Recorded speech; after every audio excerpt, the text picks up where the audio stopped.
Bonsoir à tous et bienvenue à Perspective. C'est une encyclique tant attendue, Laudato Si, sur la sauvegarde de la maison commune. La lettre du pape François a été présentée ce matin dans la salle du synode au Vatican. La conférence de presse ne s'est pas tenue dans l'habituelle salle de presse du Saint-Siège en raison du trop grand nombre de journalistes du monde entier qui se sont présentés pour le point de presse. La publication du document arrive aussi 6 mois avant la conférence des Nations unies sur l'environnement à Paris. Pour présenter le document, il y avait le directeur de la salle de presse du Saint-Siège, le père Federico Lombardi, le métropolite Johannes Zizioulas, de l'Église de Constantinople, le cardinal Peter Turkson, président du Conseil pontifical Justice et Paix, 2 femmes laïques, Mme Caroline Wu du Catholic Relief Services aux États-Unis et Mme Valeria Martano de Rome, ainsi que le climatologue allemand Joachim Schernhuber. Certaines figures politiques ont critiqué et même questionné la validité de l'opinion du pape François dans le débat scientifique sur l'écologie, ce qui a été soulevé lors du point de presse ce matin. La réponse du cardinal Turkson.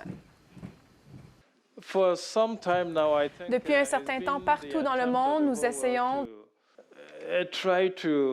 de minimiser l'écart superficiel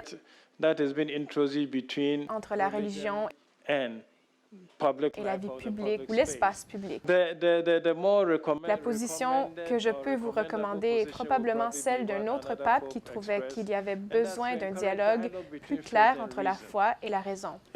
Quand le pape Benoît XVI a encouragé le dialogue entre la foi et la raison, c'était parce qu'il disait que la raison a des angles morts, dont plusieurs ont été soulevés dans cette encyclique.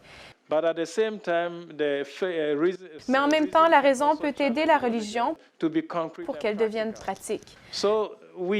Donc, nous devrions encourager davantage le dialogue entre la foi et la raison, ce que le pape essaie de faire dans cette encyclique. Dans l'encyclique, ce n'est pas que le pape qui parle. Il parle avec les évêques autour du monde. Il parle aussi avec plusieurs experts qu'il a consultés. Donc, le fait que le pape n'est pas un scientifique ne veut pas dire qu'il ne peut pas les consulter. Ce sont les conseils que je donnerais à ces politiciens. C'est la première fois qu'une encyclique ou tout autre document pontifical soit dédié totalement à la question de l'écologie, d'où l'attention particulière qu'on y attache.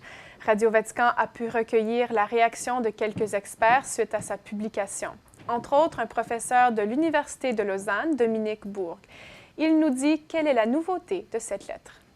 Pour moi, c'est vraiment un texte qui marque une forme de rupture par certains côtés. C'est-à-dire, on a fait un choix interprétatif qui est un choix très fort et qui est motivé pour des raisons contextuelles notamment, mais avec évidemment un appui scripturaire, biblique fort. Dans cette encyclique, le pape François évoque une crise socio-environnementale. Il l'analyse sous différents prismes, spirituels, anthropologiques, économiques.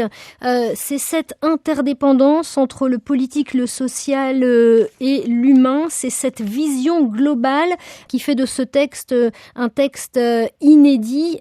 Alors là aussi, c'est un des points extrêmement forts du texte, c'est de proposer une écologie intégrale. On ne peut pas séparer la relation vis-à-vis d'autrui de la relation vis-à-vis des autres créatures ou de la relation vis-à-vis de Dieu.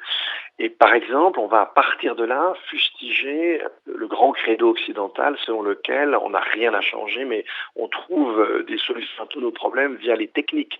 Là, au contraire, on nous montre comment un esprit technocratique amène à nous dessécher et avoir une relation destructrice vis-à-vis d'autrui, vis-à-vis des plus pauvres, l'accent sur les pauvres évidemment est sans cesse mis, vis-à-vis des créatures, et que c'est finalement la même attitude qui amène aux mêmes destructions.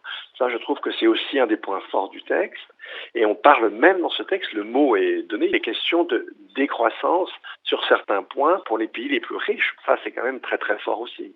Pour lire l'encyclique du pape François Laudato Si, vous trouverez le texte dans son intégralité sur notre site web à ciel-et-lumière-tv.org. C'est tout pour cette émission. À la prochaine.